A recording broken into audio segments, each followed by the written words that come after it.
Hello hello बच्चों, अपना last class में एटॉमिक स्ट्रक्चर का मैंने आपको डी ब्रोगली कॉन्सेप्ट पूरा समझा दिया था। मैटर वेव कैसे बनती है उससे समझा दिया था। क्या होती है मैटर वेव? कण तरंग सिद्धांत, जिसे हमने बोला था कण तरंग सिद्धांत। तो कण सिद्धांत के कुछ ये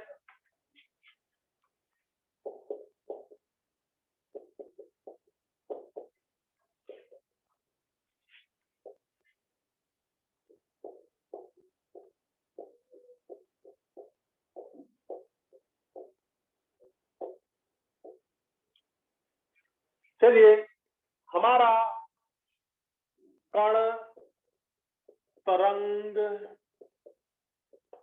सिद्धांत चल रहा था और मैंने कण तरंग सिद्धांत से रिलेटेड सारी बातें आपको समझा दी थी। और कण तरंग सिद्धांत से आगे लाइट या इलेक्ट्रॉन का कण की भांति व्यवहार, कण की भांति व्यवहार। तो कण की भांति व्यवहार के कुछ एग्जाम्पल मैंने लिखवाए थे आपको। कौन कौन से एग्जाम्पल लिखवाए थे? पहला काम्पटन प्रभाव, काम्पटन प्रभाव। दूसरा प्रकाश विद्युत प्रभाव। तीसरा वैद्युत अपघटन।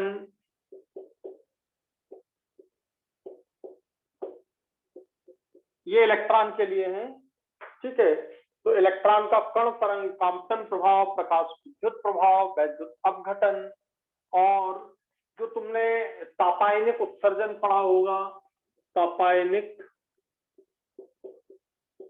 उत्सर्जन। तो ये चार बड़े इंपॉर्टेंट एग्जाम्पल है इलेक्ट्रॉन के कण और कण व्यवहार को स्पष्ट करने वाले।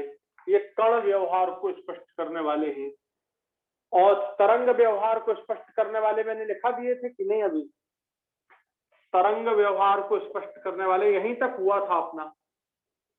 तरंग व्यवहार को स्पष्ट करने वाले पहला कौन सा होता है बताओ? तरंगों का व्यतिकरण, तरंगों का व्यतिकरण, तरंगों का ध्रुवण और तरंगों का पोलराइजेशन, इंटरफेरेंस, ओवरलैपिंग। अब मुझे हिंदी टर्म नहीं मालूम है, ठीक है। विवर्तन बोलते हैं शायद, विवर्तन, विवर्तन, ठीक है। इंटरफेरेंस इसको बोलते हैं, इंटरफेरेंस। इसको बोलते हैं पोलराइजेशन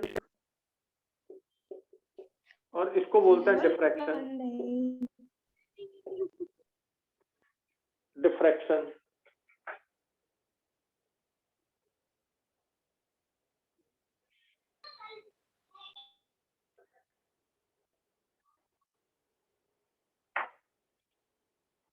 तो लिखिए,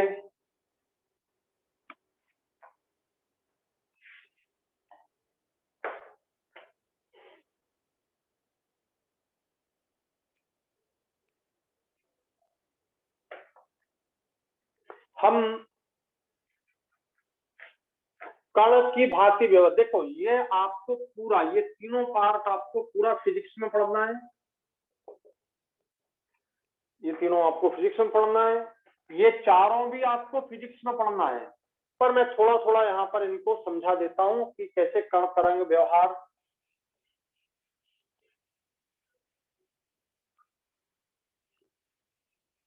तो सबसे पहला हम पढ़ते हैं काम्पटन प्रभाव।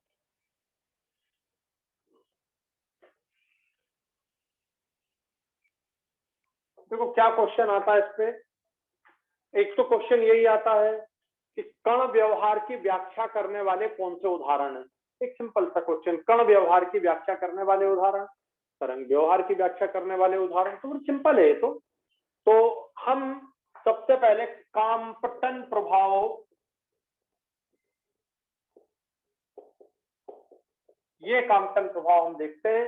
ये देखिए, ये इलेक्ट्रॉन है, इलेक्ट्रॉन ये टारगेट लक्ष्य इलेक्ट्रॉन है जो विराम अवस्था में है। लक्ष्य इलेक्ट्रॉन जो विराम अवस्था में है, जो विराम अवस्था में, इस पर हमने ये प्रकाश का फोटोन, प्रकाश का फोटोन, ध्यान से सुनना बच्चों, फोटोन जैसे ही हम बात करते हैं तो वो कण की अपने को ध्वनि देने लगता है दिमाग में। हमें ऐसा लगता है फोटोन बोल रहे हैं, माने कुछ पेन ऐसा कुछ बोल रहे हैं। तो फोटोन एक प्रकार का कण है, और जब इस और फोटोन की ये ऊर्जा कण है, एक्चुअली कैसा कण है, ऊर्जा कण है। आप जानते हैं इसे क्वांटा भी आप बोलते हैं, जिसमें ऊर्जा की एक निश्चित मात्रा निहित होती है। तो फोटोन एक कण है जो ऊर्जा कण है, जिसे आप क्वांटा बोलते हैं, जिसमें ऊर्जा की एक निश्चित मात्रा निहित होती है। मान लीजिए इसमें इसकी ऊर्जा, मान लीजिए इसकी ऊर्जा, इस कण की ऊर्जा E है, और ये इस पर आपतित हो रहा है, ये गया यहाँ पर और ये टकरा गया इससे। जैसे ही इससे टकराएगा, जैसे ये इससे टकराएगा, ये देखो जैसे ये फोटोन है, जैसे ही इससे टकराया ये ऐसा चला गया, हो सकता है ये ऐसा चला जाए, और ये सीधा जाना चाहिए था, ये बिल्कुल इसको ऐसा, ये सीधा होना चाहिए था, ऐसा इस तरह से जाना चाहिए था। पर हो सकता है कि आपका ये इलेक्ट्रॉन इस तरफ डेविएट हो जाए, ये इलेक्ट्रॉन इस तरफ डेविएट हो जाए, समझ गए, और आपका ऊर्जा कण, ये ऊर्जा कण इस तरफ डेविएट हो जाए, ये निकल गया ऊर्जा कण आपका नया फोटोन, ये फोटोन हो गया, ये स्कैटर्ड फोटोन, ये स्कैटर्ड फोटोन, प्रकीर्णित फोटोन, ये आपतित फोटोन है, ये आपतित फोटोन है। तो आपतित फोटोन, अब ध्यान से सुनना, अगर मान लीजिए ये टक्कर होती है तो इसकी ऊर्जा का कुछ भाग, इसकी ये फोटोन, इसकी ऊर्जा का कुछ भाग ये अवशोषित कर लेगा, ये अवशोषित कर लेगा, ये रेस्ट अवस्था में इसमें ये इधर जाने लगा। ये देखिए, आपने कैरम खेला होगा, जैसे ही आप मारते हो स्ट्राइकर, बोट एकदम आगे बढ़ती है और कोई पर्टिकुलर एंगल पर वो डेविएट हो जाती है। तो इसने, इस इलेक्ट्रॉन ने इसकी ऊर्जा का कुछ भाग ग्रहण कर लिया, इसकी ऊर्जा का कुछ भाग ये ग्रहण कर लेता है, और ग्रहण करके ये इस तरह से उस तरफ चला जाता है, कहीं भी किसी भी डायरेक्शन में मुड़ सकता है, और इसे हम बोलते हैं रिक्वाइल इलेक्ट्रॉन। ये रिक्वाइल इलेक्ट्रॉन है, और इस फोटोन को जो बची हुई ऊर्जा के साथ निकलता है, इसको हम बोलते हैं प्रकीर्णित फोटोन। और प्रकीर्णित फोटोन की ऊर्जा को मैं E लिख देता हूं, SC का मतलब स्कैटर्ड फोटोन, और स्कैटर्ड है, ये स्कैटर्ड है, और ये आपका इंसिडेंट है, आपतित है, आपतित है। आप यहां चाहो तो प्रकीर्णित ऊर्जा, प्रकीर्णित फोटोन की ऊर्जा कर सकते हो, प्रकीर्णित। अब बताओ, ऊर्जा का कुछ भाग जब अवशोषित हो गया, ये ई एब्जॉर्ब हो गया, तो जो बची हुई ऊर्जा होगी वो क्या होगी, कम होगी। तो सबसे पहली बात क्या हो गई, ई आपतित हमेशा ज्यादा होती है ई प्रकीर्णित से, ई प्रकीर्णित से हमेशा ज्यादा होती है।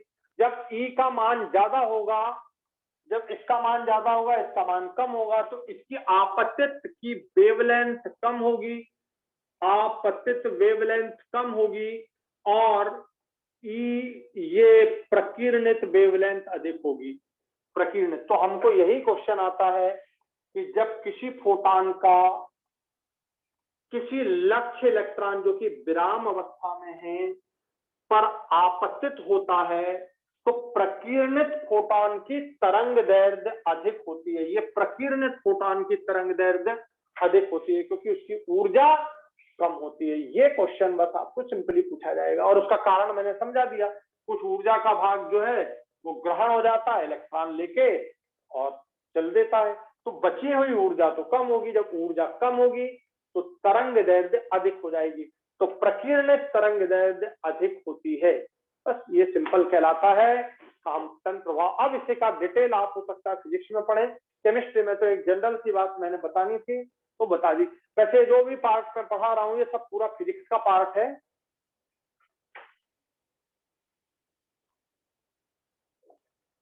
तो लिख लें इसको, बोलो काम्पटन प्रभाव समझ आ गया? काम्पटन प्रभाव समझ आ गया? अगर मैं यहाँ पे एक्सरे डालूं तो मैं कैसा लिखूंगा? एक्सरे प्रकीर्णन के पश्चात, एक्सरे की प्रकीर्णन,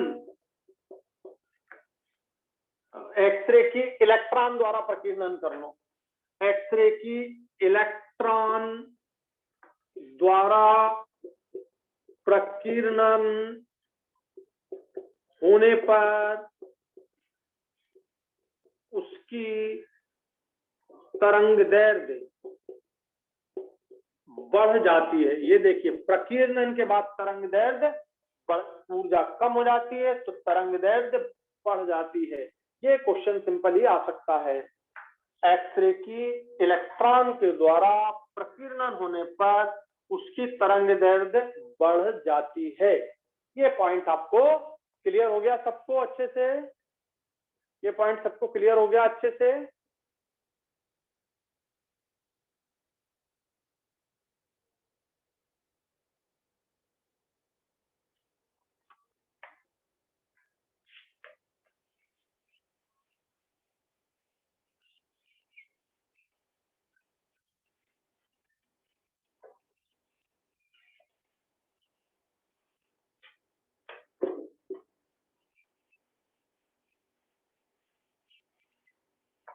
अब आपने तापायनिक उत्सर्जन नाम सुना होगा। तापायनिक उत्सर्जन छोटा सा है, तापायनिक उत्सर्जन ये केमिस्ट्री के हिसाब से पढ़ा रहा हूं, जो हमको आ सकता है बस उस हिसाब से। तो तापायनिक उत्सर्जन में क्या होता है, हम जैसे कोई मेटल की प्लेट है, इसको हम गर्म करते हैं, ये धातु पट्टी को गर्म करते हैं, गर्म करते हैं तो इसमें जो इलेक्ट्रॉन है, इसमें जो इलेक्ट्रॉन है ये निकलने लगेंगे, ये इलेक्ट्रॉन निकलने लगे, ये इलेक्ट्रॉन निकलने लगते हैं, इलेक्ट्रॉन निकलने लगते हैं।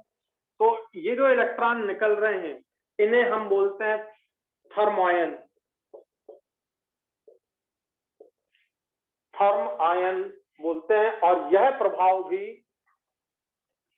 इलेक्ट्रॉन के कण, इलेक्ट्रॉन निकल रहे हैं, इलेक्ट्रॉन निकल रहे हैं, ये इलेक्ट्रॉन निकलने लगे, इसे हम बोलने लगते हैं तापायनिक उत्सर्जन। तो बस सिंपल हमें केमिस्ट्री में समझना है कि इलेक्ट्रॉन निकलने लगते हैं और इलेक्ट्रॉन का यह व्यवहार उनके कण व्यवहार की व्याख्या करता है।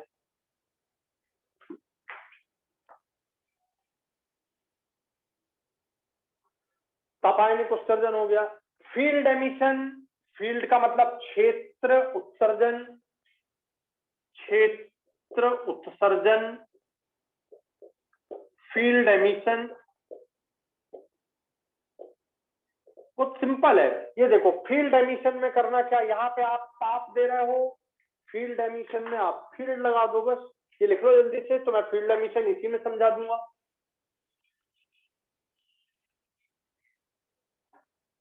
अब देखो, अब हमने गर्म करने की बजाय, यहां लगा दिया इलेक्ट्रिक फील्ड, ये लगा दिया हमने इलेक्ट्रिक फील्ड,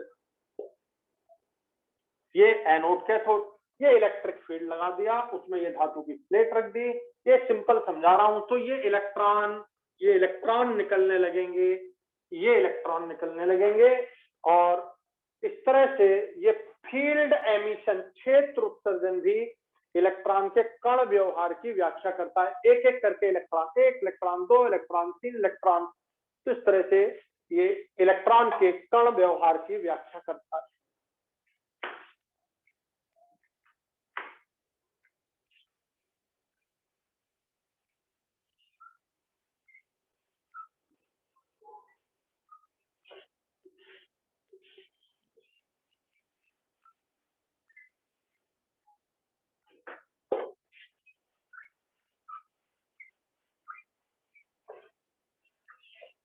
ध्यान दो।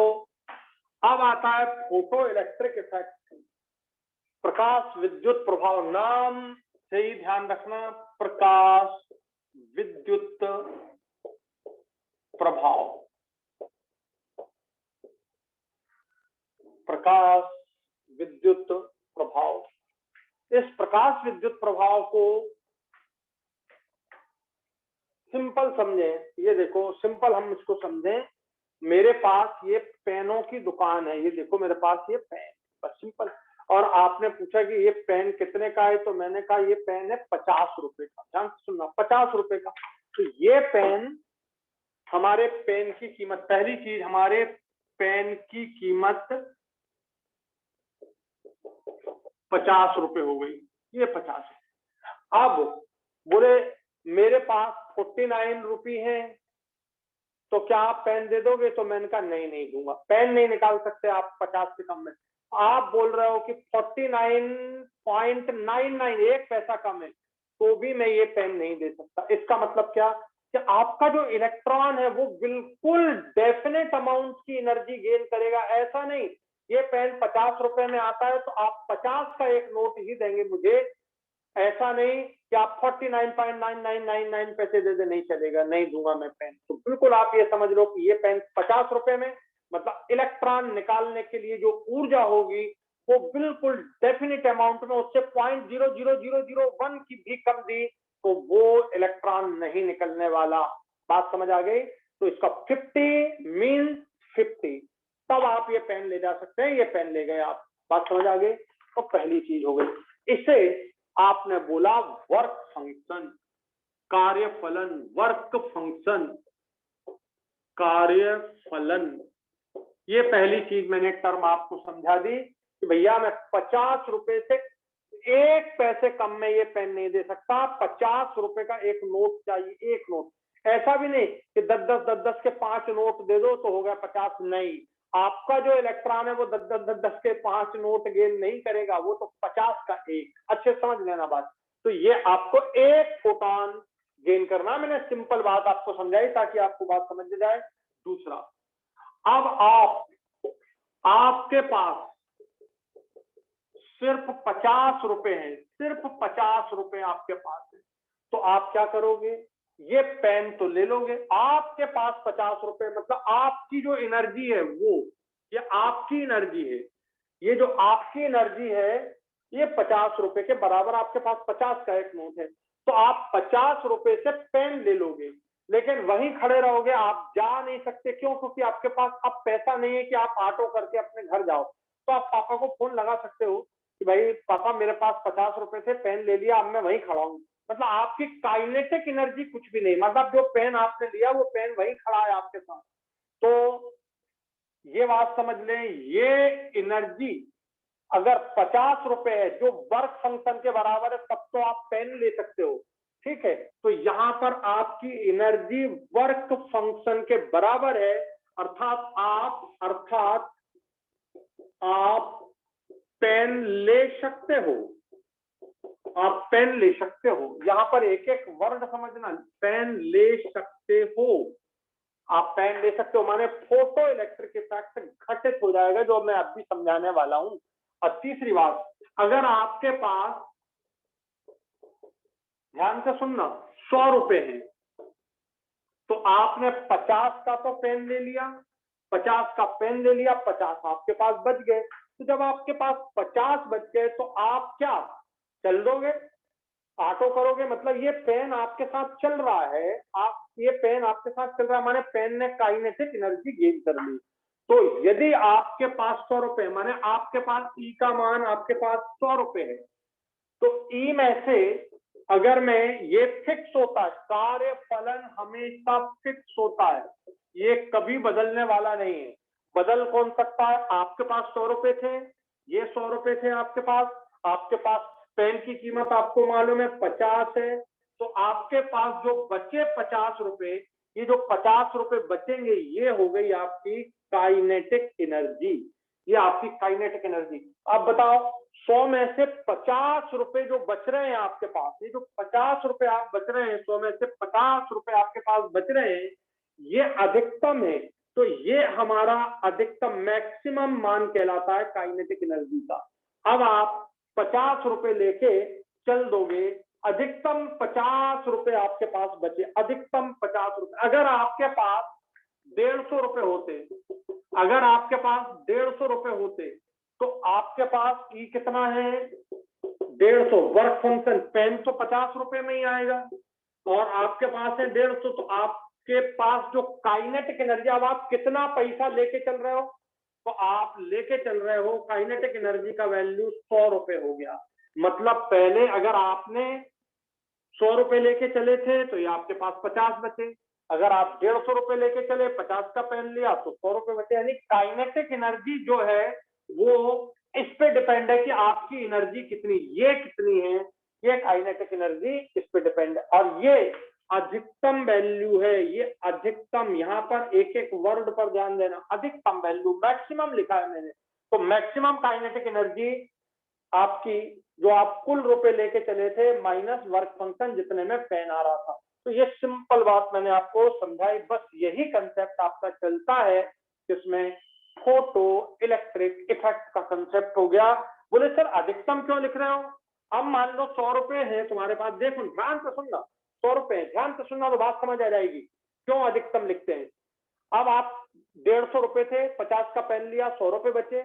आपसे कोई टकरा गया भिखारी सामने, भैया मेरे को तो बहुत भूख लग रही है, मेरे को पैसे देना ही पड़ेगा, तो तुमने 20 रुपए उसे दे दिया। अब आपके पास कितने बचे? 80। तो यदि इलेक्ट्रॉन, मतलब आप टकरा जाते हो किसी से और आपका पैसा चला जाता है, तो आपकी काइनेटिक एनर्जी कम हो जाएगी। बात समझ आ गई? तो काइनेटिक एनर्जी अधिकतम कितनी होगी? ये माइनस ये इक्वल टू ये अधिकतम वैल्यू है, ये अधिकतम वैल्यू, इसलिए हम यहाँ पर मैक्स लिखते हैं, काइनेटिक एनर्जी मैक्स लिखते हैं, मैक्सिमम लिखते हैं। ठीक है, तो हो सकता है आपको 2 भिखारी मिल जाए तो 20-20 रुपए आपने उनको दे दिए, बोले चाय नाश्ता कर लेना, आपके पास अब कितने बचे? 60। तो आपकी काइनेटिक एनर्जी टकराने, भिखारियों से टकराने के कारण आपकी कम हो गई। तो उसी तरह इलेक्ट्रॉन जो निकलता है वो मटेरियल से टकराता है या इलेक्ट्रॉनों से टकराता है तो अपनी एनर्जी कम हो जाती है, उसकी जो काइनेटिक एनर्जी जिससे वो निकलना चाहिए वो कम हो जाती है। बस ये कंसेप्ट आपकी अगर समझ आ गया तो मैं अब स्टार्ट करता हूं प्रकाश विद्युत प्रभाव।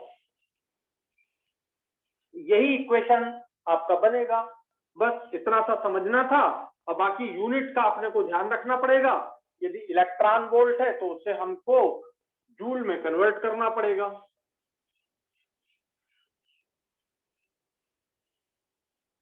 चलिए अब हमारा प्रकाश विद्युत प्रभाव का पहला पॉइंट शुरू होता है। कोई धातु की पट्टी लेते हैं हम, ध्यान देना बच्चों, ये धातु की पट्टी हो गई, ये पट्टी तो है, इसको सीधा कर दो तो पट्टी हो गई धातु की, आयरन धातु है। पर ये आयरन धातु है तो उसमें है क्या खास बात, ये समझना पहली बात। ये आयरन हो, सोडियम, कोई भी हो, सोडियम ले लें तो और अच्छा है, सोडियम की पट्टी है, सोडियम में 11 परमाणु क्रमांक होता है 1s2। ये देखो, ये एक इलेक्ट्रॉन है इसके बाहरी कक्षा में, ये एक इलेक्ट्रॉन इसके बाहरी कक्षा में है सोडियम के। ऐसे सोडियम के, ये एक सोडियम की काफी बड़ी पट्टी है और काफी मोटी पट्टी है। जैसे आप कॉपी है, ये देखो इतनी मोटी कॉपी है ये, इसमें पहला पेज ये सरफेस वाला हो गया, बिल्कुल सतह पर आपको दिख रहा है, सतह के अंदर वाला ये देखो दूसरा हो गया, सतह के और अंदर आप चलते जाओगे, ऐसी बहुत मोटी प्लेट होती है। तो मोटी प्लेट है ऐसी, तो इसके ये सतह के सोडियम हो गए, बिल्कुल सतह के सोडियम है ये सतह के सोडियम है, ये सतह के सोडियम हो गए। और ये उससे अंदर वाला, जैसे मैंने आपको पेज बताया वो हो गए, ये अंदर वाले एटम हो गए, ये और अंदर वाले एटम हो गए। इस तरह से ये बहुत सारे एटम हैं। अब क्या होता है, ध्यान से सुनना बेटा, बहुत इंपॉर्टेंट बात, ये इलेक्ट्रॉन बाहर आ जाता है, ये इलेक्ट्रॉन जैसे ही बाहर आया तो ये पॉजिटिव चार्ज हो गया, ये इलेक्ट्रॉन बाहर आ गया है, देखिए ये इसका इलेक्ट्रॉन, यही वाला इलेक्ट्रॉन ये बाहर आया, इस पर आ गया पॉजिटिव चार्ज, ये पॉजिटिव चार्ज, ये पॉजिटिव चार्ज इसका इलेक्ट्रॉन, ये पॉजिटिव चार्ज इसका इलेक्ट्रॉन, ये पॉजिटिव चार्ज इसका इलेक्ट्रॉन। इस तरह से ये इलेक्ट्रॉन पूरे में घूमते रहते हैं। ये देखिए, ये पूरा ऐसी होती है आपकी धातु की पट्टी, जिसमें ये इलेक्ट्रॉन पर नेगेटिव चार्ज, ध्यान देना बेटा, आप काम की बात है ना। तो ये जो इलेक्ट्रॉन है, ये बोले सर इसका है, नहीं, अब ये इलेक्ट्रॉन बाहर आ गया, ये इससे भी अट्रैक्ट हो रहा है, ये इससे भी आकर्षित हो रहा है, ये इससे भी आकर्षित हो रहा है, ये इससे भी आकर्षित हो रहा है।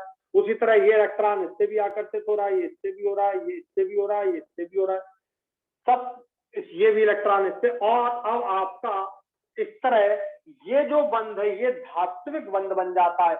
इलेक्ट्रॉन और सोडियम आयन के बीच जो बंध बनता है, मैंने जो डॉटेड लाइन बनाई है, ये बंध जो है, इसी को हम बोलते हैं धात्विक बंध।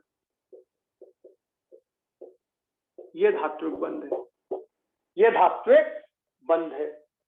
इस बंध को तोड़ने के लिए जितनी एनर्जी लगती है हमको, ये इलेक्ट्रॉन, मुझे ये इलेक्ट्रॉन निकालना है, ये इलेक्ट्रॉन निकालना है, तो ये बंध मुझे ब्रेक करना पड़ेंगे, ये बंध मुझे ब्रेक करना पड़ेंगे। तो ये इलेक्ट्रॉन इसके आकर्षण से मुक्त हो जाएगा और बाहर आ जाएगा। जैसे ये पेन, अभी ये मेरे आकर्षण में और इसका आकर्षण मेरे प्रति 50 रुपए का है।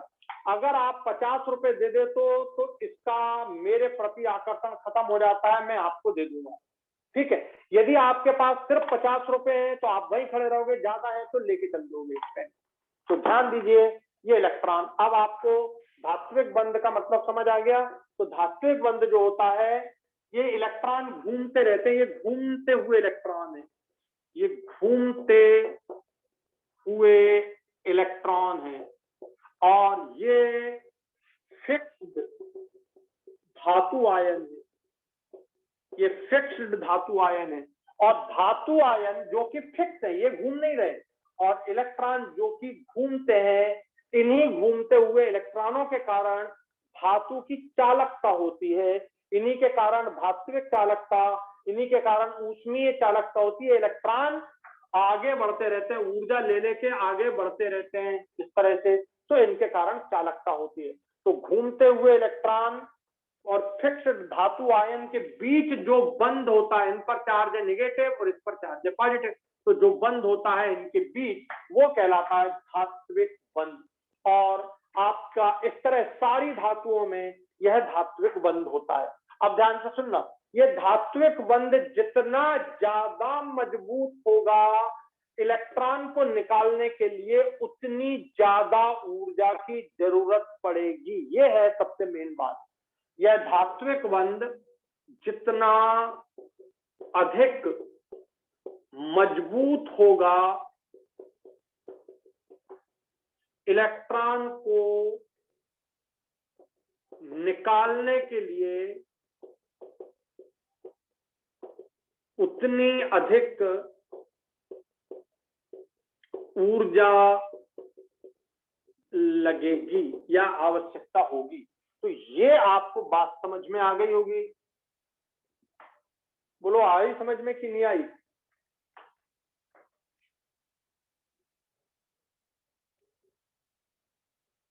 ये पॉइंट आपको समझ आ गया बच्चों? ये वाला पॉइंट आपको समझ आ गया? और धात्विक बंध कैसा होता है ये समझ आ गया आपको पूरी तरह से? आप फोटो इलेक्ट्रिक इफेक्ट का दूसरा पॉइंट समझते हैं। ये देखो, ध्यान देना सब लोग, ध्यान देना सब लोग। ये एक फोटोन है, ये एक फोटोन है। जैसे ये फोटोन इस पर गिरा, इस इलेक्ट्रॉन पर गिरा, तो ये इलेक्ट्रॉन नहीं निकला। ये फोटोन जैसे ही इस इलेक्ट्रॉन पर गिरा तो ये फोटोन नहीं निकला।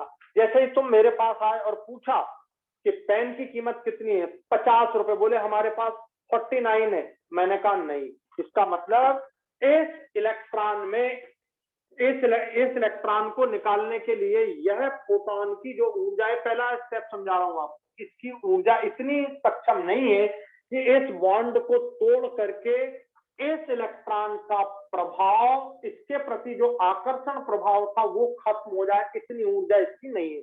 मतलब इसको निकालने के लिए ऊर्जा हमको वर्क फंक्शन के बराबर चाहिए, पर वर्क फंक्शन ज्यादा, इसकी ऊर्जा, ये ऊर्जा कम है और वर्क फंक्शन ज्यादा है।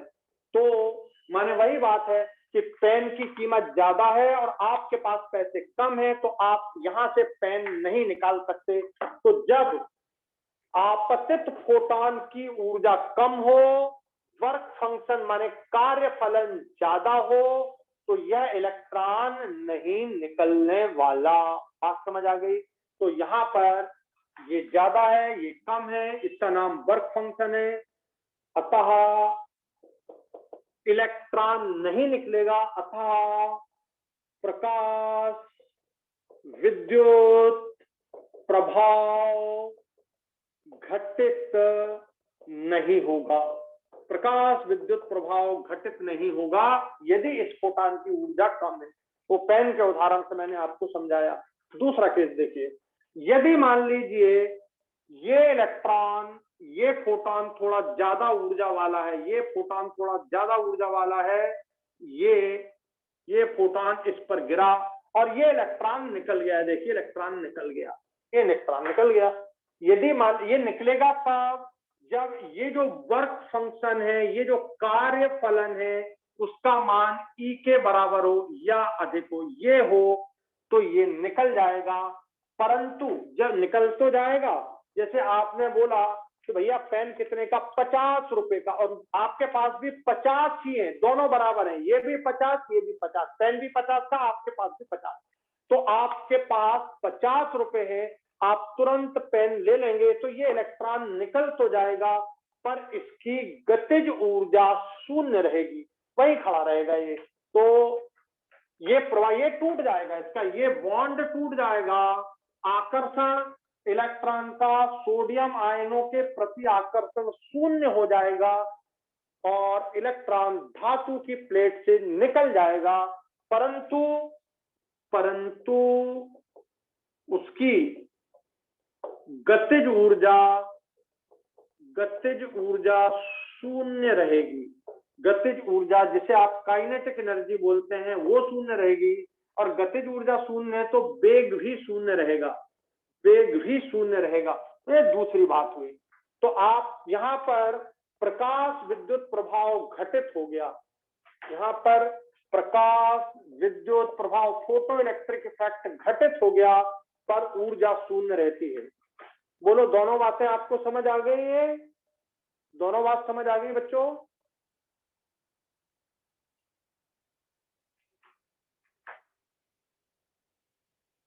अब तीसरी बात देखो, इलेक्ट्रॉन तो यहां भी है, ये इलेक्ट्रॉन है, ये भी अट्रैक्टेड है, ये इलेक्ट्रॉन है, ये भी अट्रैक्टेड है।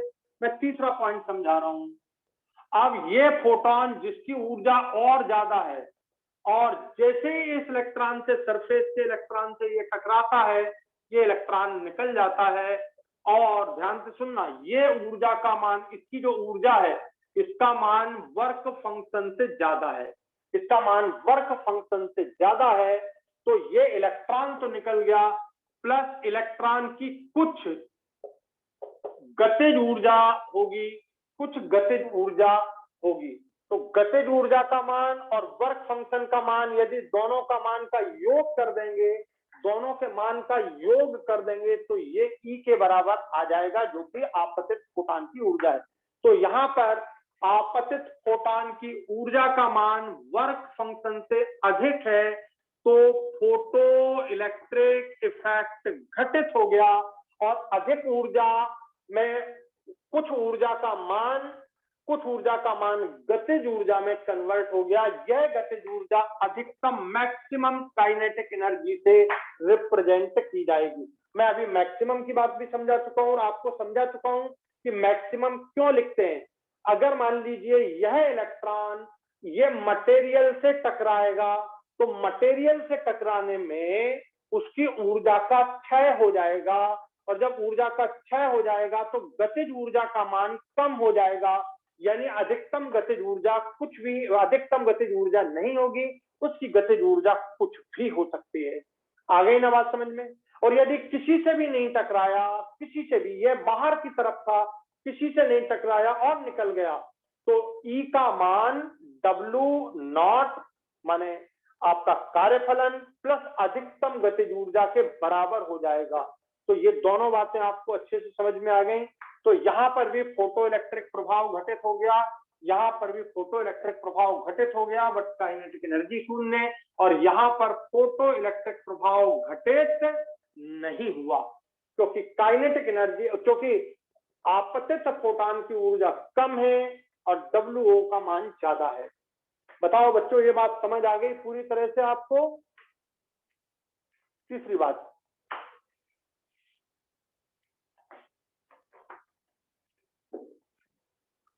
अब आप इसे समझे, WO माने वर्क फंक्शन, जिसको आप बोलते हैं कार्यफलन हिंदी में।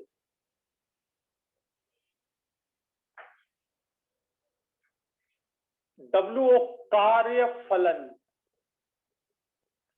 Work function WO। अब WO नहीं बोलना, W0 बोलते हैं, ठीक है? W0, WO मैंने गलत बोल दिया, W0, ठीक है? ध्यान देना बेटा, कार्यफलन वह न्यूनतम ऊर्जा, वह न्यूनतम ऊर्जा जो धातु की पट्टी से इलेक्ट्रॉन को निकालने के लिए आवश्यक होती है। न्यूनतम ऊर्जा, वह न्यूनतम ऊर्जा जो धातु की पट्टी से इलेक्ट्रॉन को निकालने के लिए आवश्यक होती है। Minimum energy required to ejaculate the electron from the metal surface.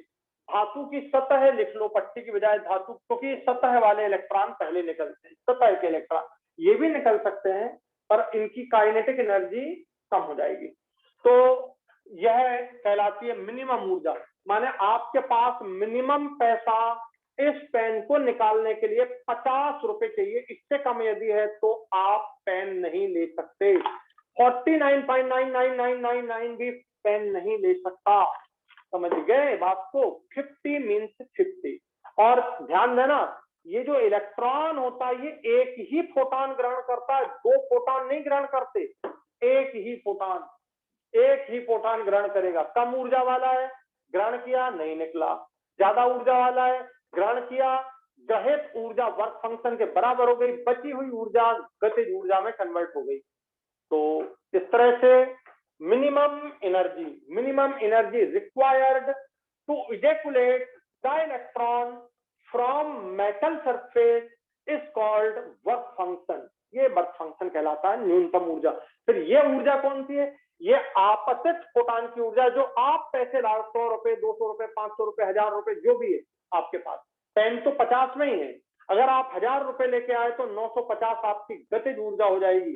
अगर आप 500 लेके आए तो 450 गतिज ऊर्जा। अगर आप 49 लेके आए तो कुछ भी पेन नहीं मिलेगा, गतिज ऊर्जा का मामला नहीं, पेन ही नहीं निकला। तो इस तरह आपको तीनों पॉइंट को अच्छी तरह से समझना होगा। तो ये कंडीशन और ये कंडीशन में प्रकाश विद्युत प्रभाव तो घटित हो रहा है, इस कंडीशन में प्रकाश विद्युत प्रभाव घटित नहीं हो रहा है।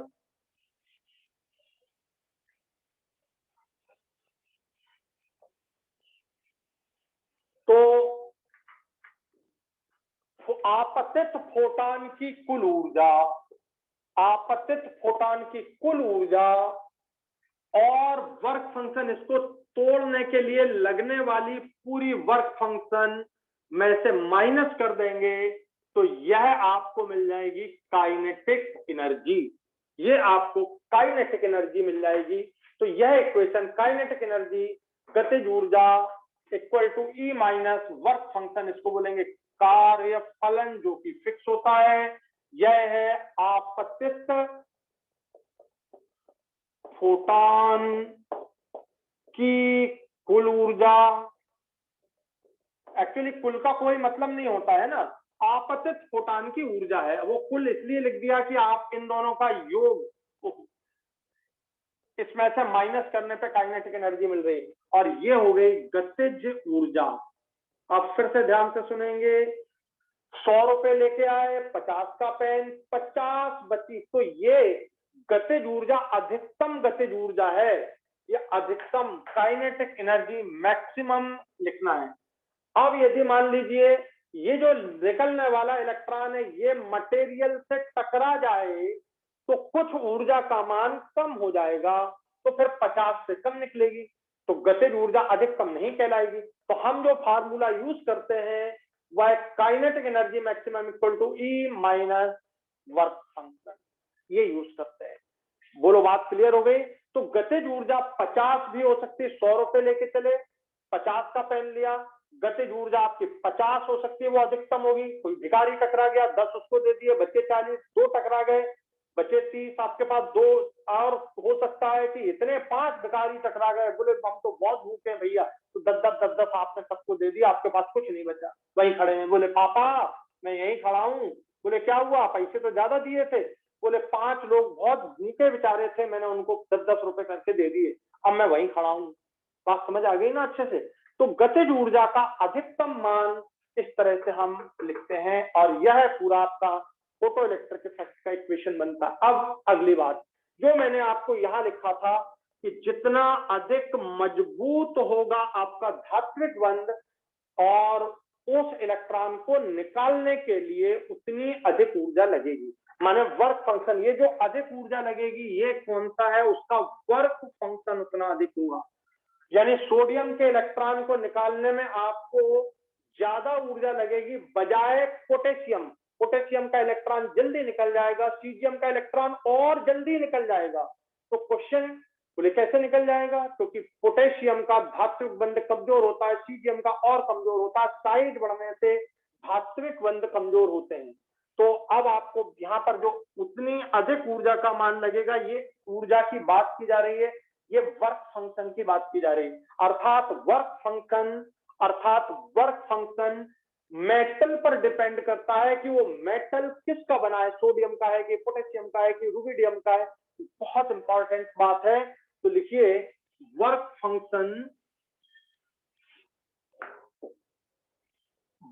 फंक्शन जो कार्य फलन है, जो न्यूनतम ऊर्जा है, ये जो न्यूनतम ऊर्जा है ये जो न्यूनतम ऊर्जा है, यह ऊर्जा धातु के मटेरियल पर निर्भर करती है कि वो मटेरियल किसका बना, वो परमाणु कौन सा है। तो ये बात बहुत इंपॉर्टेंट है। यानी सारी धातुओं का, यानी ये आयरन की धातु है तो इसका वर्क फंक्शन अलग होगा, सोडियम का वर्क फंक्शन अलग होगा। पर सोडियम के सारे इलेक्ट्रॉन, चाहे ये इलेक्ट्रॉन लो, चाहे ये लो, चाहे ये लो, चाहे ये लो, चाहे वो सरफेस का इलेक्ट्रॉन हो, चाहे वो अंदर का इलेक्ट्रॉन हो, वर्क फंक्शन तो हमेशा फिक्स होगा। वर्क फंक्शन तो हमेशा फिक्स होगा। बात समझ आ गई आपको?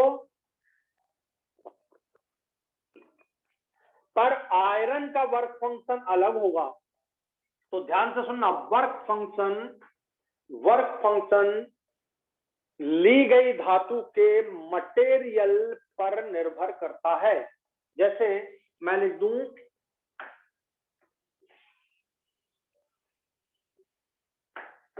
मैंने लिया lithium, sodium, potassium, rubidium, caesium. ध्यान से सुनना बच्चों, इसमें ये ऑर्बिट ये इससे बड़ा है, ये इससे बड़ा, ये इससे बड़ा, और सीजियम सबसे बड़ा है। तो नीचे जाने पर आकार बढ़ रहा है, आकार बढ़ने से धात्विक बंध कमजोर हो जाएंगे। नीचे जाने पर आकार बढ़ता है, आकार बढ़ने से धात्विक बंध की शक्ति, धात्विक बंध की शक्ति कम होती है। अगर ये बढ़ेगा तो ये कम होगा, ये कम होगा तो इसकी आयनन ऊर्जा कम हो जाएगी, आयनन ऊर्जा घटती है। नीचे जाने पर हो रहा है, नीचे जाने का मतलब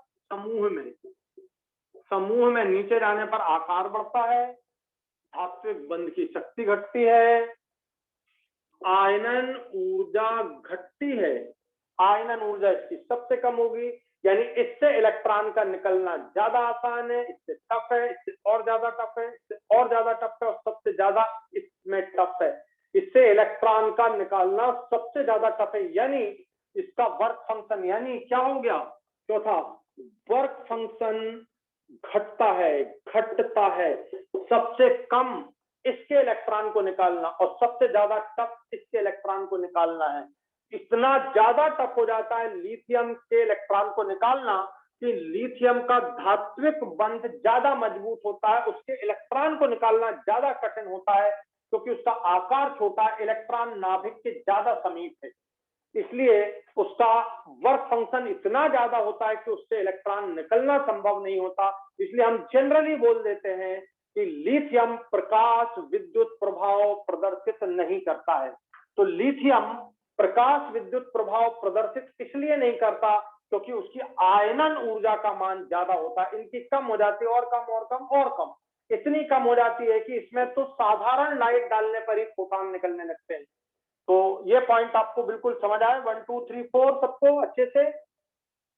तो लिखिए, बहुत इंपॉर्टेंट बात, आकार बढ़ता है, धातु बंध की शक्ति घटती है, आयनन ऊर्जा घटती है, इसलिए WO का मान घटता है। नहीं, इसका WO अलग होगा, इसका W नॉट अलग होगा, इसका W नॉट अलग होगा, इसका W नॉट अलग होगा, तो इसका सबके वर्क फंक्शन अलग अलग होते हैं। यानी धातु की प्लेट किस मटेरियल की बनी है इस बात पर वर्क फंक्शन डिपेंड करता है। तो बोलिए वर्क फंक्शन की ये बात आपको क्लियर हो गई कि नहीं अच्छे से? तो सबका वर्क फंक्शन बराबर नहीं होता। हाँ, S electron S electron S electron S electron, यानी सोडियम धातु में आप कोई सा भी इलेक्ट्रॉन निकालिए उसका वर्क फंक्शन समान होगा, लेकिन लिथियम के इलेक्ट्रॉन, सोडियम के इलेक्ट्रॉन, सीजियम के इलेक्ट्रॉन, इनका वर्क फंक्शन अलग होगा। बात अच्छे से क्लियर हो गई कि नहीं हुई बताएं?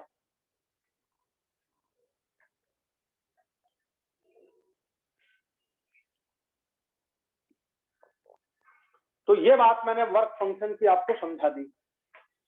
लिख लिया सब लोगों ने?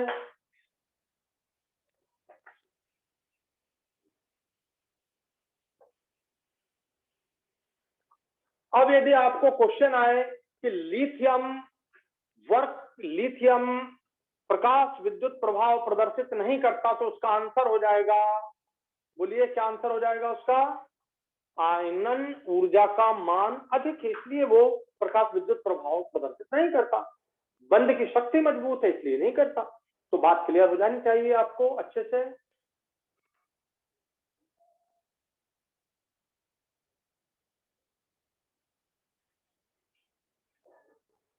नेक्स्ट पॉइंट देखिए, लिख लिया सब लोगों ने इसको?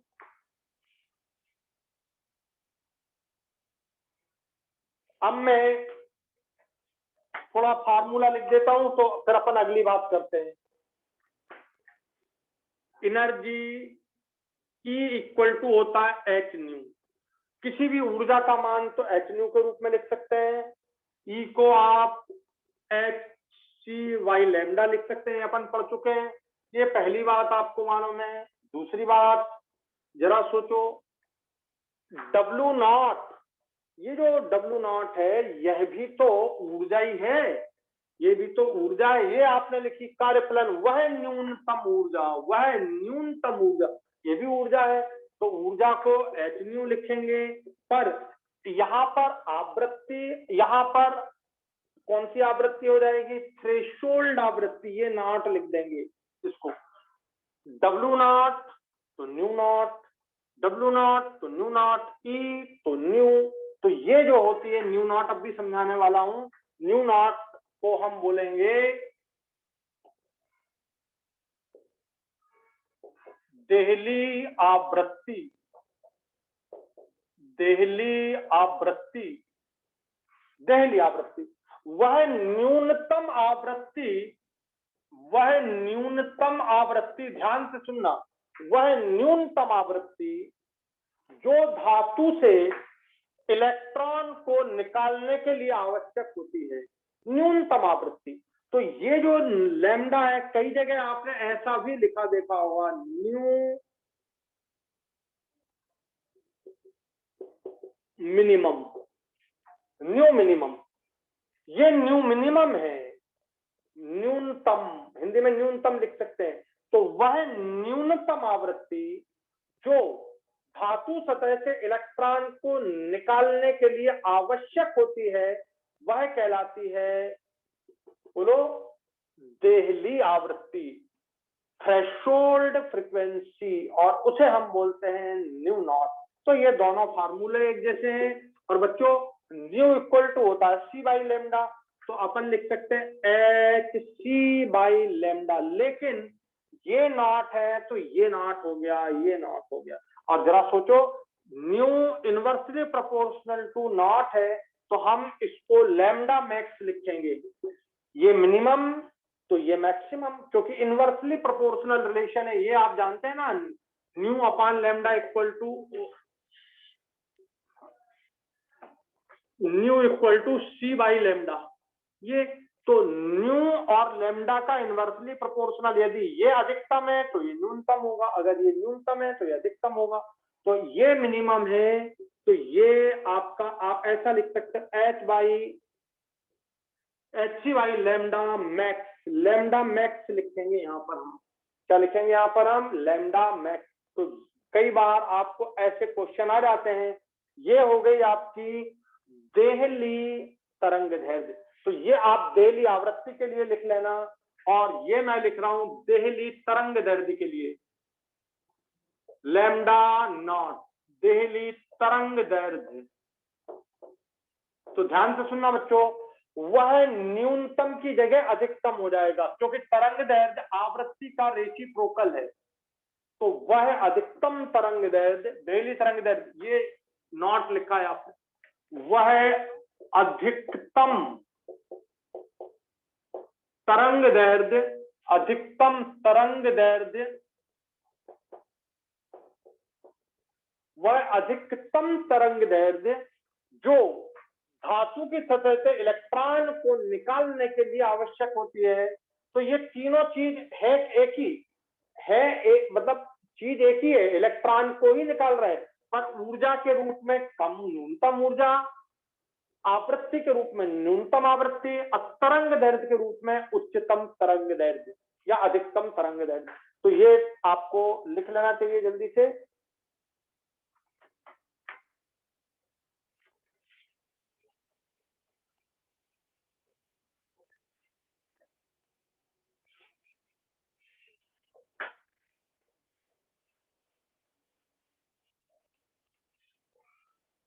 अब आप इस फार्मूले को जो आपने अभी यहां लिखा था इस तरह लिख सकते हो, E इक्वल टू, बोलो, work function plus kinetic energy, और kinetic energy equal to E minus work function, जो आपको अभी लिखना। बट ये काइनेटिक एनर्जी को आप हमेशा मैक्सिमम काइनेटिक एनर्जी लिखेंगे, ठीक है।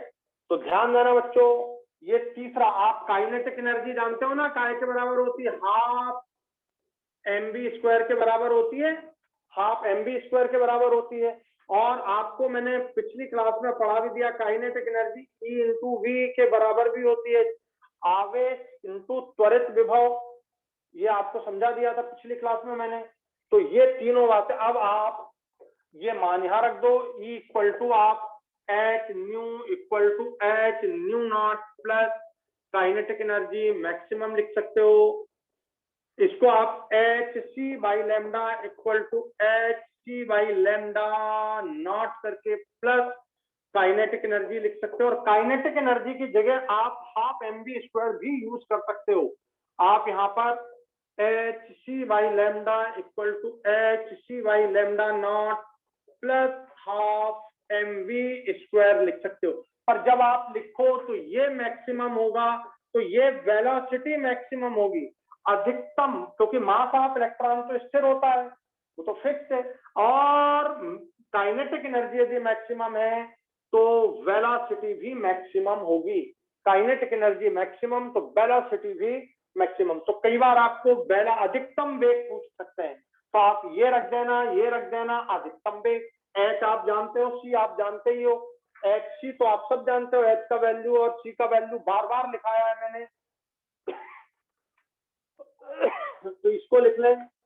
फिर आप ये फार्मूला भी यूज कर सकते हो, h nu equal to h nu naught, ये वाला फार्मूला, प्लस काइनेटिक एनर्जी की जगह आप ई इंटू वी भी रख सकते हो, जहां पर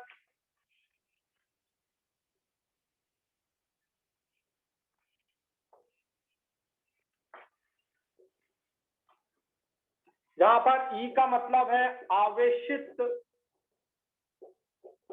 कण पर आवेश। भाई यदि ये इलेक्ट्रॉन है तो इलेक्ट्रॉन पर आवेश जो ई आप लिखते हैं 1.6 इंटू 10⁻⁻19 और वी जो होता है वह विभव होता है। यहां पर जो हम विभव लिखते हैं स्टॉपिंग पोटेंशियल, दोनों का मान बराबर होता है, स्टॉपिंग पोटेंशियल और एक्सेलरेशन पोटेंशियल दोनों का मान। तो ये वी स्टॉपिंग पोटेंशियल है, स्टॉपिंग पोटेंशियल जो स्टॉप कर दे, स्टॉपिंग पोटेंशियल। और जितना स्टॉपिंग पोटेंशियल का मान होता है उतना ही एक्सेलरेशन पोटेंशियल का मान भी उतना ही होता है। और बच्चों इसकी यूनिट जरूर लिखना, ये वोल्ट में होती है, इसकी यूनिट वोल्ट में होती है। और तो ज्यादातर हमको ई इंटू वी का मान हमेशा आपको इलेक्ट्रॉन वोल्ट में या किलो इलेक्ट्रॉन वोल्ट में दिया जाएगा। तो ईवी की कुल यूनिट आपको इलेक्ट्रॉन वोल्ट दी जाएगी, इलेक्ट्रॉन वोल्ट यूनिट होगी। और इलेक्ट्रॉन वोल्ट को आप बदल देना जूल में, और जूल में बदलने का तरीका होता है मल्टीप्लाई करना 1.6 इंटू 10⁻⁻19 से, तो ये जूल में बदल जाएगा, तो इलेक्ट्रॉन वोल्ट को जूल में बदलना। क्यों? क्योंकि ज्यादातर जब ईवी दिया जाता है तो वो इलेक्ट्रॉन वोल्ट में ही दिया जाता है, और इलेक्ट्रॉन वोल्ट को जूल में बदलने के लिए इलेक्ट्रॉन वोल्ट को 1.6 इंटू 10⁻⁻19 से मल्टीप्लाई कर दो। एक जूल का मान होता है एक इलेक्ट्रॉन वोल्ट का मान होता है 1.6 इंटू 10⁻⁻19 जूल। तो इलेक्ट्रॉन वोल्ट ध्यान रखना, ठीक है। और कभी कभी स्टॉपिंग पोटेंशियल दे देते हैं, कभी एक्सेलरेशन पोटेंशियल, हिंदी में शायद जिसे बोलते हैं त्वरित विभव, और इसको बोलते हैं स्टॉप कर देने वाला विभव, स्थिर कर देने वाला विभव। तो भाई जैसे मान लो कोई इलेक्ट्रॉन v गति से जा रहा, आपने यहाँ पे इतना ताकत लगाई कि उसकी गति शून्य हो गई, काइनेटिक एनर्जी उसकी शून्य हो गई। तो जो आप एक्सटर्नल पोटेंशियल लगा रहे हो जिससे उसकी गति शून्य हो जा रही है, वो एक्सटर्नल पोटेंशियल हो गया। तो ऐसा आप सिंपली समझ सकते हो, नहीं तो मैं उसको फार्मूला उससे समझा देता हूँ सिस्टम से पूरा, उसकी जरूरत है नहीं है, मुझे केमिस्ट्री में तो उसकी जरूरत नहीं पड़ी। तो स्टॉपिंग पोटेंशियल माने वो पोटेंशियल जो कि ये जो, पहले ये लिख लो फिर आपको एक बार समझा देंगे।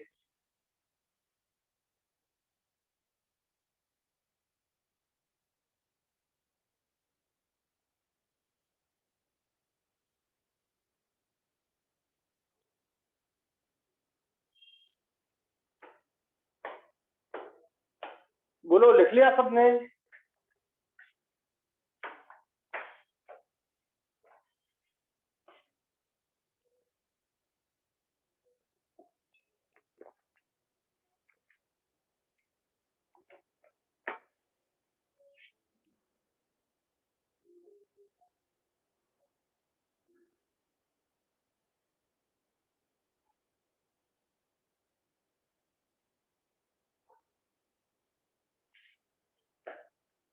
तो यह जो स्टॉपिंग पोटेंशियल है, जो आपने अभी देखा था कि मेटल की प्लेट से ये जो इलेक्ट्रॉन निकल रहे थे, ये इलेक्ट्रॉन निकल रहे थे, इन इलेक्ट्रॉन को निकलने से रोक दे इतना बाहरी विभव जो प्रकाश विद्युत प्रभाव में इलेक्ट्रॉन जो निकल रहे हैं उनको निकलने से रोक दे, वही आपका कहलाता है क्या? Stopping potential. जरा सोचना, तुम 50 रुपए लेके आए, ध्यान से सुनना, बोले सर हमें ये पेन दे दो, और पीछे से मेरे भाई ने बोल दिया 50 रुपए मैं दे रहा हूं, ये पेन मत दो। तो मैंने क्या किया? भाई का कहना माना, नहीं भाई मैं पेन नहीं दे सकता। बोले मैं 50 दे तो रहा हूं, मैं नहीं दे सकता। उसने पीछे से लगा दिया मेरे ऊपर पोटेंशियल, स्टॉपिंग पोटेंशियल की नहीं देना है। तो यही आपका सिंपल समझ ले कि जो प्रकाश विद्युत प्रभाव में जो इलेक्ट्रॉन निकल रहा है, इस इलेक्ट्रॉन को ना निकलने देने के लिए जो अलग से आप विभव लगा रहे हो, वो विभव है स्टॉपिंग पोटेंशियल। समझ आ गया? तो कभी कभी हमको आ जाता है। अब हो सकता है आप फिजिक्स में बहुत डिटेल में पढ़ें, ये मुझे नहीं मालूम है, तो लेकिन केमिस्ट्री में जितना आवश्यक था वो मैंने आपको बता दिया और उसको समझा दिया कि वो होता क्या है। आप इसे पूरे इलेक्ट्रॉन सेटअप से भी समझ सकते हैं, पूरा सेटअप अपन बना लें, क्या बोलते हैं, बैटरी लो इलेक्ट्रोड और वो सब बना के आप उससे भी समझ सकते हैं। बट मेन बात आप समझ लो कि स्टॉप करने वाला पोटेंशियल, भाई हम अलग से इतना विभव लगा रहे हैं कि इलेक्ट्रॉन निकलने ना पाए, बस तो हो गया स्टॉपिंग पोटेंशियल। तो ये आपका हो गया भाई साहब पूरा। इस तरह से आप किसी की भी गणना कर सकते हैं। अब बताओ काइनेटिक एनर्जी निकालना हो तो क्या करना होगा? काइनेटिक एनर्जी इधर ले जाओ, ये या इसको इधर ट्रांसफर कर दो, E माइनस डब्ल्यू नॉट हो गया, E माइनस डब्ल्यू नॉट हो गया। ये आप काइनेटिक एनर्जी निकाल सकते हो। ज्यादातर काइनेटिक एनर्जी निकालने के लिए आता है h c by lambda, h और सी आप जानते हो, लेमडा नॉट निकालने के लिए या न्यू नॉट निकालने के लिए आ सकता है क्वेश्चन। काइनेटिक एनर्जी दी जाती है किसमें? वो इलेक्ट्रॉन वोल्ट में, उसको जूल में कन्वर्ट करना बस भूलना। कभी किलो इलेक्ट्रॉन वोल्ट में दे तो और किलो को 1000 से मल्टीप्लाई कर देना तो जूल में कन्वर्ट हो जाएगा वो। तो इस तरह से आपको ये फार्मूला यूज करना है बच्चों, बहुत इंपॉर्टेंट है, बहुत इंपॉर्टेंट है। अब अगली बात देखो,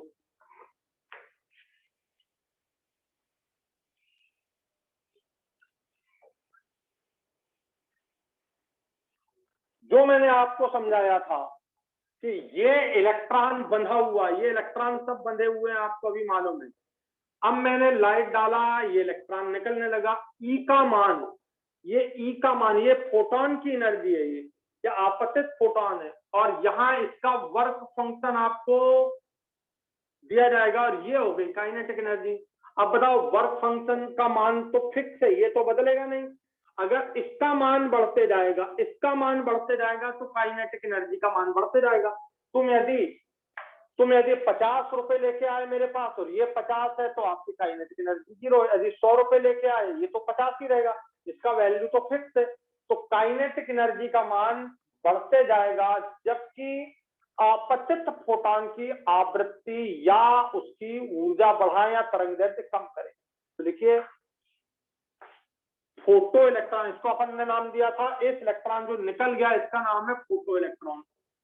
फोटो इलेक्ट्रॉन की गतिज ऊर्जा, फोटो इलेक्ट्रॉन की गतिज ऊर्जा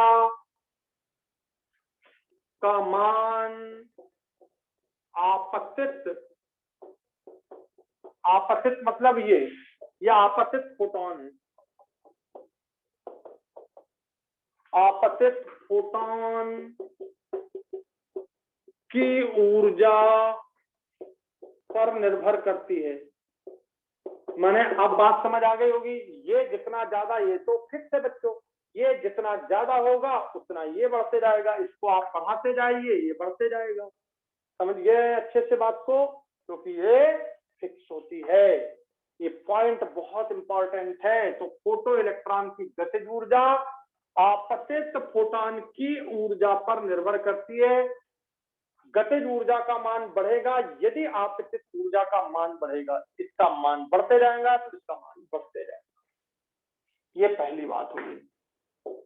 अब दूसरी बात समझो, मैं यदि ई ऊर्जा का, ध्यान से सुनना, मेरे पास ये फोटोन है, मेरे पास ये फोटोन है और तीनों की ऊर्जा बराबर है, इन तीनों की ऊर्जा बराबर है। ये इससे टकराया, ये इससे टकराया, ये इससे टकराया, तो इसने जो काइनेटिक एनर्जी गेन की, इसने जो काइनेटिक एनर्जी गेन की, इसने जो काइनेटिक एनर्जी गेन की, क्योंकि इन तीनों की ऊर्जा का मान बराबर। ध्यान से सुनना बच्चों, ध्यान से सुनना, ये तीन फोटॉन टकरा रहे हैं, पर तीनों फोटॉनों की आपतित फोटॉन है, ये आपतित फोटॉन है।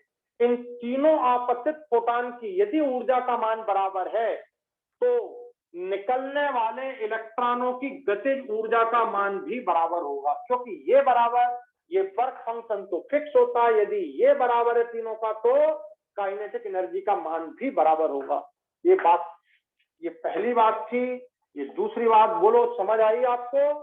यदि आपतित फोटानों की ऊर्जा बराबर हो तो निकलने वाले फोटानों की गतिज ऊर्जा भी बराबर होगी, अलग अलग नहीं होगी। यानी बात अच्छे से समझ लो, ये लिख लो जल्दी।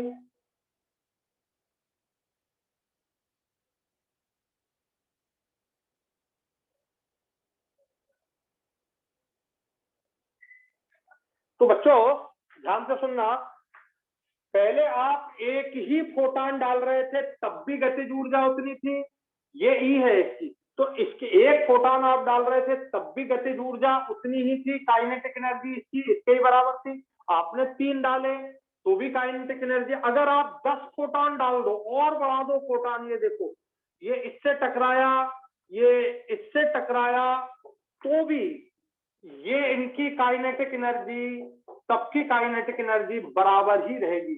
यानी मतलब समझना ध्यान से, बहुत ध्यान से, पहले ये इसको अपन मान लें 1 स्क्वायर मीटर का क्षेत्र, ये 1 स्क्वायर मीटर का क्षेत्र है। पहले मैं 1 फोटान डाल रहा था तब भी गतिज ऊर्जा वही निकल रही थी, फिर मैंने 3 फोटान डाले तब भी गतिज ऊर्जा बराबर थी, फिर मैंने 5 फोटान डाले तब भी गतिज ऊर्जा बराबर है। पर समान ऊर्जा, देखो मैंने यहाँ पर बात क्या लिखी है, ऊर्जा समान है सभी की, ऊर्जा सभी की समान है। माने एक ही प्रकार का लाइट आप डाल रहे हो, एक ही प्रकार का लाइट, ठीक है, एक ही प्रकार का लाइट। सपोज आपने यहाँ पर लाल रंग का ये बल्ब, लाल रंग का बल्ब आपने यूज किया, ठीक है, यहां भी आप 3 फोटान निकालने वाला लाल रंग का बल्ब था, 5 फोटान निकालने वाला लाल रंग का बल्ब था, तो बल्ब सबका समान है। फोटान ज्यादा निकाल रहा है, पैसा ज्यादा दे रहा है, पैसा ज्यादा दे रहा है, ये पैसा कम दे रहा है, लेकिन ठीक है उनके पैसे की वैल्यू बराबर है। यदि ये 5 फोटान निकाल रहा है तो पांचों फोटान की एनर्जी इसकी एनर्जी के बराबर है। तो ध्यान से सुनना, इस चीज को हम बोलते हैं क्या, क्या बोलते हो तुम, पर स्क्वायर मीटर पर यदि मान लीजिए इलेक्ट्रॉन गिर रहे हैं तो इसे हिंदी में हम क्या बोलते हैं, इंटेंसिटी। पर स्क्वायर मीटर, पर स्क्वायर मीटर पर गिरने वाले फोटानों की संख्या। लेकिन गिरने वाले फोटान यदि समान ऊर्जा के हों तो गतिज ऊर्जा परिवर्तित नहीं होती है, गतिज ऊर्जा वही बनी रहती है। तो लिखिए इलेक्ट्रॉन की अधिकतम गतिज ऊर्जा, इलेक्ट्रॉन की, बल्कि अपन अच्छे से लिखें फोटो इलेक्ट्रॉन की, ये तीसरा पॉइंट लिख रहा हूं यहीं पर है ना, ये हटा दे रहा हूं, फोटो इलेक्ट्रॉन की अधिकतम गतिज ऊर्जा, अधिकतम वाली वही, ये काइनेटिक एनर्जी मैक्स है, ये भूलना नहीं बच्चों। फोटो इलेक्ट्रॉन की अधिकतम, यहाँ पे अधिकतम गतिज ऊर्जा, अधिकतम गतिज ऊर्जा प्रकाश विकिरण की, हिंदी में बोलने में थोड़ी दिक्कत आती है, प्रकाश विकिरण की इंटेंसिटी, इंटेंसिटी को हिंदी में क्या बोलते हैं, इंटेंसिटी,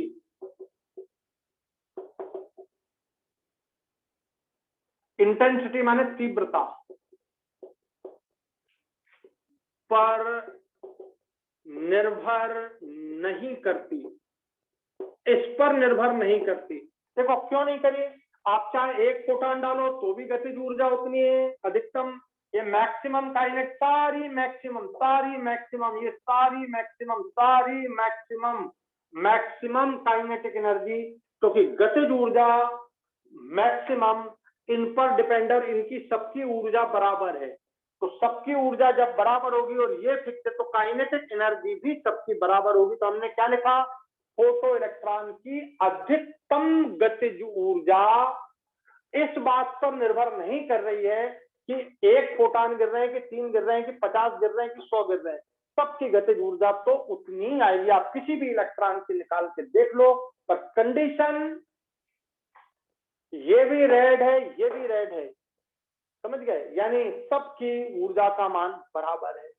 फिर किस पे डिपेंड करती है, अगर मान लीजिए मैंने एक ले लिया रेड लाइट, एक ले लिया मैंने येलो, एक ले लिया मैंने वायलेट, तो वायलेट वाले की सबसे ज्यादा काइनेटिक एनर्जी होगी क्योंकि वायलेट की ऊर्जा ज्यादा होती है। अब भी लिखवा दिया आपको, आपतित प्रकाश का फोटोन तो मतलब आप इसको इस तरह से समझ सकते हैं, आप इसको इस तरह से समझ सकते हैं,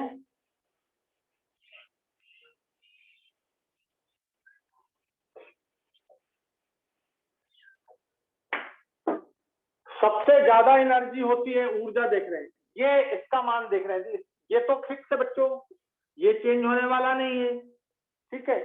तो इसका मान जितना ज्यादा होगा इसका मान उतना ज्यादा होगा।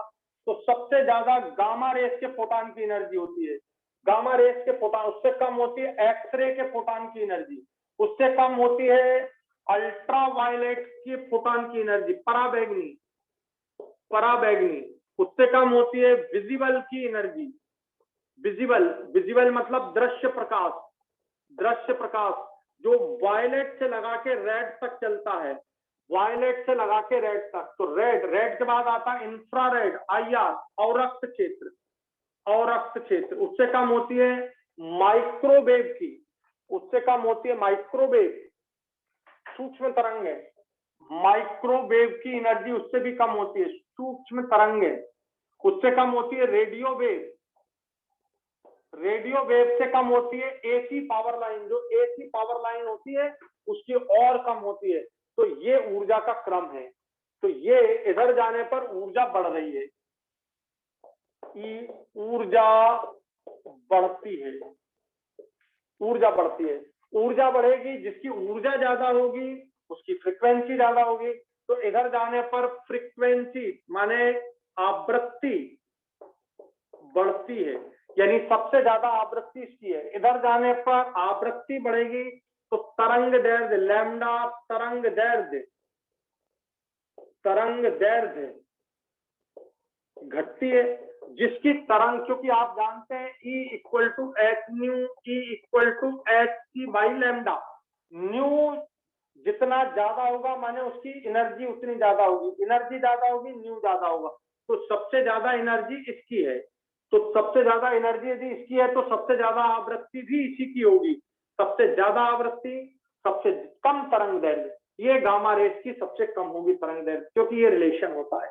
तो E का मान बढ़ता, यदि E का मान बढ़ता जाएगा तो काइनेटिक एनर्जी का मान बढ़ता जाएगा। यानी अगर आपने अल्ट्रावायलेट लाइट का फोटॉन डाला और एक्सरे का फोटॉन डाला तो एक्सरे का फोटॉन ज्यादा गतिज ऊर्जा उपलब्ध कराएगा बजाय अल्ट्रावायलेट की।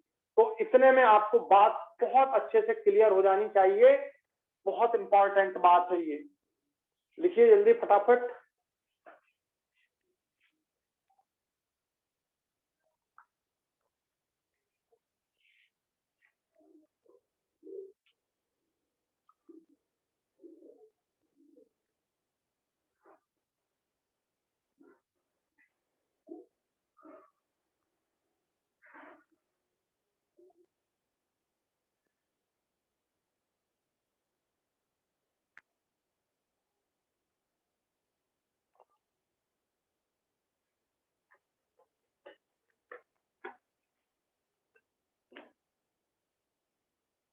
लिख लिया बच्चों?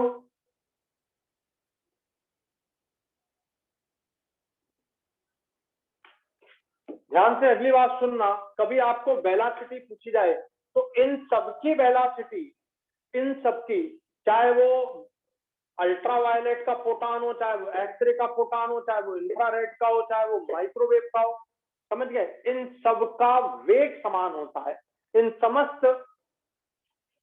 इन समस्त लाइट के फोटॉनों का वेग सबका समान है। इन सभी रेडिएशंस के फोटॉनों का निर्वात में वेग समान होता है, और जिसका मान आप जानते हो, वेग का मान होता है कितना, 3 × 10⁸ मीटर पर सेकेंड। ये वेलोसिटी ऑफ लाइट ही कहते हैं हम, वेलोसिटी ऑफ लाइट। तो ये लाइट है, यहां से शुरू होकर यहां तक किसी का कोई सा भी लाइट का कोई सा भी फोटॉन हो, वो चाहे दृश्य प्रकाश का हो चाहे अल्ट्रावायलेट का हो, उन सभी के फोटॉनों का वेग 3 इंटू 10⁸ मीटर पर सेकेंड ही होता है। बोलो बात क्लियर हो गई आपको ये?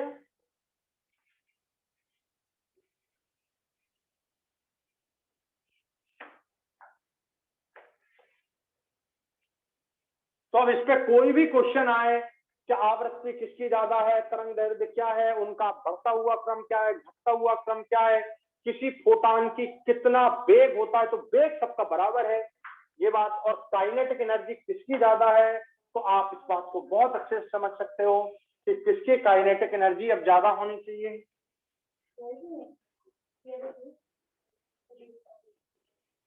चलिए नेक्स्ट है, बस लास्ट पॉइंट एक और बचता है। काइनेटिक एनर्जी इक्वल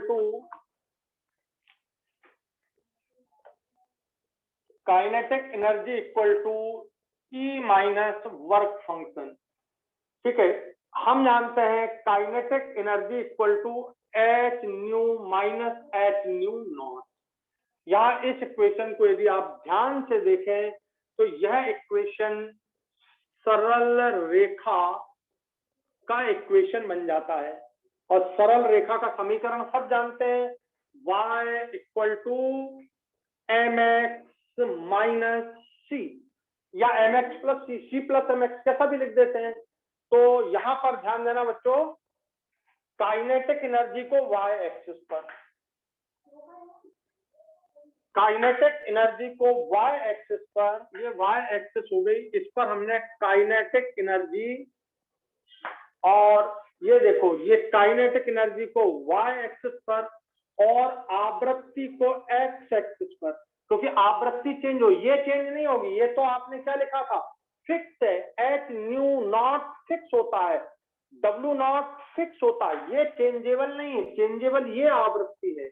और यदि आपने इस आवृत्ति को x अक्ष पर, तो काइनेटिक एनर्जी और आवृत्ति के रिस्पेक्ट में अगर आपने ग्राफ डाला, ग्राफ बनाया, तो यहां देखना ये एक्स एक्सिस पर है, तो इसका ये जो है, ये h जो है, इस m को हम बोलते हैं स्लोप, ये होता है स्लोप, तो स्लोप के बराबर। और ये जो c है, ये पूरा c हो गया, ये पूरा हो गया c, इसे बोलते हैं अंतः खंड, इंग्लिश में बोलते हैं इंटरसेप्ट, इंटरसेप्ट। और ये आपका स्लोप हो गया अभिक्रिया का ढाल। इंटरसेप्ट कैसा है जरा देखो, निगेटिव है, तो निगेटिव इंटरसेप्ट जाएगा, ये सपोज यहां पर है, ये निगेटिव है, ये पॉजिटिव है, तो सपोज आपका यहां से ये शुरू होता है और यहां ये 0 आ गया, ये निगेटिव इंटरसेप्ट है, ये निगेटिव इंटरसेप्ट यहां से यहां तक का वैल्यू पूरा h nu naught negative sign में, ये इंटरसेप्ट कहलाता अंतः खंड। कभी क्वेश्चन पूछ लिया जाए तो अंतः खंड क्या है, एच न्यू नॉट है। कभी क्वेश्चन पूछ लिया जाए कि स्लोप कितना, ये दिख रहा है स्लोप, तो स्लोप का वैल्यू ये आगे बढ़, जैसे जैसे आप न्यू बढ़ाते जाएंगे, अब भी देखा आपने न्यू बढ़ाएंगे, ये न्यू बढ़ेगा, काइनेटिक एनर्जी बढ़ेगी, न्यू बढ़ेगा, न्यू बढ़ेगा, ई बढ़ेगी, ई बढ़ेगी, तो काइनेटिक एनर्जी बढ़ते जाएगी।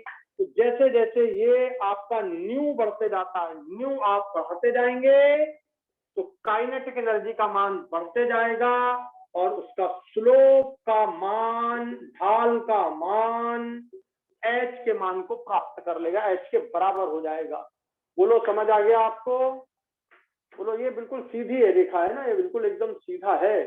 तो ये इस तरह से आपको स्लोप मिल जाएगा h के बराबर। तो कभी आपसे स्लोप पूछा जाए, ये बहुत सारी इक्वेशन हमको काम में आएंगी, y equal to m x plus c, y equal to c plus m x. तो वेरी इंपॉर्टेंट, आपको बहुत सी जगह ये स्ट्रेट लाइन का इक्वेशन आपको यूज किया जाएगा, इस पर क्वेश्चन आते हैं। तो इस का ढाल h के बराबर होता है, इंटरसेप्ट h न्यू नॉट के साइन माइनस के साथ होता है। और जैसे जैसे आप आवृत्ति बढ़ाए, आवृत्ति बढ़ाना माने क्या, ये है ना h न्यू, ये आवृत्ति बढ़ेगी माने ई बढ़ेगी, ई बढ़ेगी, ये तो फिक्स है, तो काइनेटिक एनर्जी का मान बढ़ता जाएगा, ये बढ़ता हुआ हमको दिख रहा है, बट इसका स्लोप निगेटिव है, ये स्लोप निगेटिव है। इस तरह से कोई ग्राफ पर क्वेश्चन आए तो आप ग्राफ पर क्वेश्चन भी कर सकते हैं, लिख लें इसको।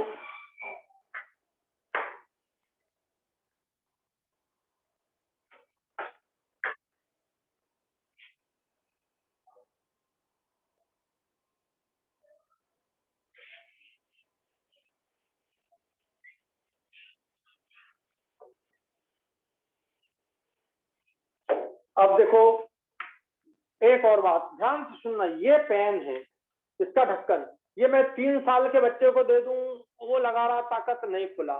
5 साल के बच्चे को दे दिया, ताकत लगाया, नहीं खुला। पर 6 साल 7 साल का बच्चा बहुत आराम से खोल देगा, और आप तो इसे खोल दोगे। ये देखो काइनेटिक एनर्जी गेन कर ली। तो ध्यान से सुनना, ये H2 है, ये H2 अणु है बच्चों, और ये H के बीच का बंध है। यदि आप इसको ऊर्जा देते हो, यदि आप इसको ऊर्जा देते हो, ऊष्मा के रूप में दें, हीट के रूप में दें, तो ये इनके बीच का पहले बंध टूट जाता है। इस ऊर्जा का मान बंध वियोजन ऊर्जा के बराबर लगेगा, तो ये टूटेगा। अगर बंध वियोजन ऊर्जा, अगर आपने बंध वियोजन ऊर्जा से कम लगाया, 3 साल का बच्चा इतनी ऊर्जा नहीं लगा पा रहा है, तो पेन नहीं तोड़ पाएगा, समझे। 6 साल का बच्चा तोड़ देगा, आप और ज्यादा तोड़ दोगे, पर काइनेटिक एनर्जी बहुत ज्यादा होगी, एकदम ज्यादा ताकत तो बाहर। तो बात समझना, पहली जो बंध वियोजन ऊर्जा है, ये तो सबके लिए समान होगी। मैं खोलूं इस पेन को, चाहे पहलवान खोले, चाहे खली खोले, कोई भी खली भी खोले, तो भी उसको उतनी ऊर्जा लगानी पड़ेगी इसको तोड़ने के लिए। अब खली जब तोड़ेगा तो भैया ये पेन बहुत दूर जाके गिरेंगे। बात समझना, काइनेटिक एनर्जी ज्यादा रहेगी। तो अब ये बंध टूटा, बंध तोड़ने के लिए आवश्यक ऊर्जा हो गई बंध वियोजन ऊर्जा। अब ये बन गया H एटम। यदि जो ऊर्जा आप लगा रहे हो, ये कुल ऊष्मा, कुल ऊर्जा जो आप लगा रहे हो, जो कुल ऊर्जा आप लगा रहे हो, यदि वो बंध वियोजन ऊर्जा के बराबर है, तो बंध टूट जाएगा, काइनेटिक एनर्जी कुछ नहीं होगी। लेकिन यदि आपकी कुल ऊर्जा, यदि आपकी कुल ऊर्जा बंध वियोजन ऊर्जा से ज्यादा है, बंध वियोजन ऊर्जा से ज्यादा है, तो बची हुई ऊर्जा काइनेटिक एनर्जी गेन कर लेगी। ये बची हुई ऊर्जा H atom kinetic energy gain कर लेंगे। तो यहां पर 2 परमाणुओं की गतिज ऊर्जा हो जाएगी। तो 2 प्रकार की ऊर्जा आपने दी। कुल ऊर्जा, कुल ऊर्जा यदि बंध वियोजन ऊर्जा के बराबर है, तो बंध टूट जाएगा, पर काइनेटिक एनर्जी शून्य होगी। और यदि बंध ऊर्जा से ज्यादा है, तो काइनेटिक एनर्जी गेन कर लेंगे। तो kinetic energy of 2H atom, यहां पर ध्यान से सुनना, 2H एटम की काइनेटिक एनर्जी है, माने 2 से गुणा किया है आपने। Kinetic energy of 2H atom, kinetic energy into 2, kinetic energy into 2, क्योंकि 2H एटम बने। यहाँ पे 1 मोल था, 1 अणु था, अब 1 अणु से 2 परमाणु प्रकट हो गए, और अब 2 परमाणु की काइनेटिक एनर्जी है ये। काइनेटिक एनर्जी आप 2H एटम, अगर आपको पर H एटम, तो इसमें से इसको माइनस कर देना। ये 2 एटम की आई, 1 एटम की डिवाइड 2 करना, तो 1 एटम की आ जाएगी। तो बताइए पूरी बात समझ आ गई आपको ये, या आपको 2 बार आया है क्वेश्चन? एक बार आपको नीट में H2 से आया, दूसरी बार आपको I2 से आया है। तो I2 के लिए फिर वही चीज, बंध वियोजन ऊर्जा, 2I एटम लगे, और काइनेटिक एनर्जी 2I एटम की काइनेटिक एनर्जी है। तो काइनेटिक एनर्जी आपको 2 से मल्टीप्लाई करनी पड़ेगी। तो अब आपको ये पॉइंट समझ आ गया कि नहीं आया?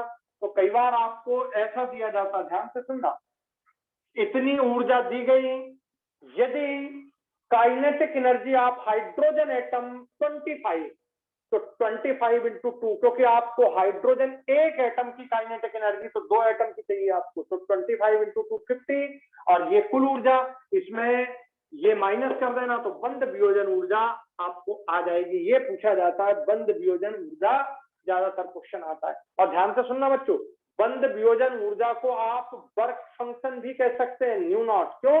क्योंकि ये फिक्स है, ये कभी भी नहीं बदलेगी। आप चाहे इसको ऊष्मा 100 दो, 1000 दो, करोड़ दो, पर इसका मान तो फिक्स है। तो ये बंध वियोजन ऊर्जा वर्क फंक्शन ही होती है। ये कॉन्सेप्ट आपका पूरा क्लियर हुआ कि नहीं वर्क फंक्शन का? बताइए।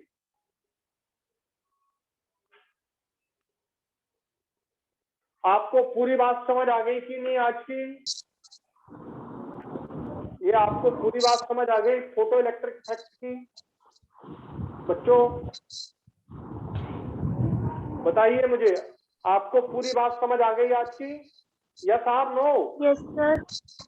किसी को कोई दिक्कत तो नहीं? Sir no sir. चलिए, तो अब आपको मैंने न्यूमेरिकल का भी पूरा पैटर्न समझा दिया। यूनिट सेम रखिए। ज्यादातर इलेक्ट्रॉन वोल्ट में आपको काइनेटिक एनर्जी या ईवी दी जाती है। आपका ईवी जो है ई इंटू वी का मान इलेक्ट्रॉन वोल्ट में दिया जाता है, उसे जूल में कन्वर्ट कर लें। किलो जूल दिया हो तो जूल में कन्वर्ट कर लें, और किसी भी प्रॉब्लम को अब आप सॉल्व कर सकते हैं। थ्योरिटिकल भी पूरा सॉल्व होगा और न्यूमेरिकल भी सॉल्व होगा, ग्राफ के अकॉर्डिंग भी सॉल्व होगा। अगर आपको ये एच न्यू नॉट माने इंटरसेप्ट दिया जाए तो आप इसका मान निकाल लो कितना है। ये एच न्यू नॉट के बराबर हो गया, आप एच निकाल सकते हो। तो किसी भी तरह का क्वेश्चन आपको पूछा जाए, मुझे नहीं लगता कि अब आपको प्रकाश विद्युत प्रभाव पे वो ना बने। चलिए रखते हैं। Thank you very much. जय हिंद, जय भारत।